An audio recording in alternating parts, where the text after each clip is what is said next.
കുളത്തൂപ്പുഴയിൽ മാതാവിന്റെ മരണം ആരെയും അറിയിക്കാതെ മൃതദേഹം വീട്ടിൽ സൂക്ഷിച്ച് 5 ദിവസത്തോളം പൂജ നടത്തി മകൻ.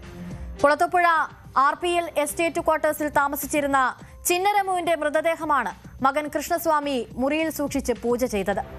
വയോധികയായ അമ്മയെ പരിചരിച്ചിരുന്നത് കൃഷ്ണസ്വാമിയായിരുന്നു. മുത്തശ്ശിയെ കാണാൻ കൃഷ്ണസ്വാമിയുടെ മകൾ വീട്ടിലെത്തിയതോടെയാണ് മരണവിവരം പുറംലോകമറിഞ്ഞത്. കൃഷ്ണസ്വാമിക്ക് മാനസികാസ്വാസ്ഥ്യമുള്ളതായാണ് സൂചന. ഇയാളെ പോലീസ് കസ്റ്റഡിയിലെടുത്തിട്ടുണ്ട്.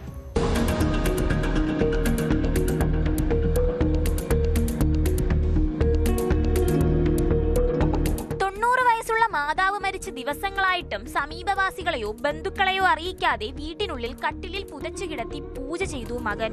കുളത്തുപുഴ RPL എസ്റ്റേറ്റ് ക്വാർട്ടേഴ്സിൽ താമസിച്ചിരുന്ന ചിന്നരമ്മുവിന്റെ മൃതദേഹമാണ് മകൻ കൃഷ്ണസ്വാമി മുറിയിൽ സൂക്ഷിച്ച് പൂജ ചെയ്തത്. കാസർഗോഡ് നിന്നും കൃഷ്ണസ്വാമിയുടെ മകൾ മുത്തശ്ശിയെ കാണാൻ എത്തിയപ്പോഴാണ് സംഭവം പുറം ലോകം അറിയുന്നത്. തുടർന്ന് പ്രദേശവാസികൾ വാർഡ് മെമ്പറെ വിവരമറിയിക്കുകയും വാർഡ് മെമ്പർ പോലീസിനെ അറിയിക്കുകയുമായിരുന്നു.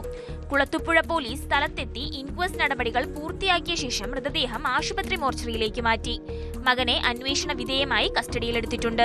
വീട്ടിന്റെ അകത്ത് ആരെയും കയറ്റത്തില്ല. അമ്മയ്ക്ക് സുഖമില്ലാതെ കാണാൻ ആരെങ്കിലും വീട്ടിന്റെ അടുത്തുള്ളവരോ അല്ലെങ്കിൽ ബന്ധുക്കളോ വന്ന അകത്ത് കയറ്റത്തില്ല. അദ്ദേഹം ഇച്ചിരി മാനസികമായിട്ടുള്ള പ്രശ്നമുള്ള ഒരു ആളാണ് അദ്ദേഹം. ഇപ്പൊ 2-3 ദിവസമായി മരണപ്പെട്ടിട്ടാണ് അദ്ദേഹം പറയുന്നത്. ബുധനാഴ്ചയാണ് ചിന്നരമ്മു മരിച്ചതെന്നാണ് വിവരം. തുടർന്ന് മൃതദേഹത്തിൽ ഭസ്മമടക്കം പൂശി മുറിക്കുള്ളിൽ വെച്ച് കൃഷ്ണസ്വാമി പ്രത്യേക പൂജകൾ നടത്തി വരികയായിരുന്നു. കൃഷ്ണസ്വാമിയും അമ്മയും മാത്രമായിരുന്നു ഈ വീട്ടിൽ താമസിച്ചിരുന്നത്.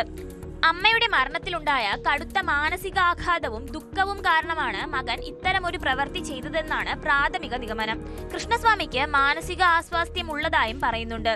മരണത്തിൽ മറ്റു ദുരൂഹതകളൊന്നുമില്ലെന്ന് പോലീസ് വ്യക്തമാക്കി.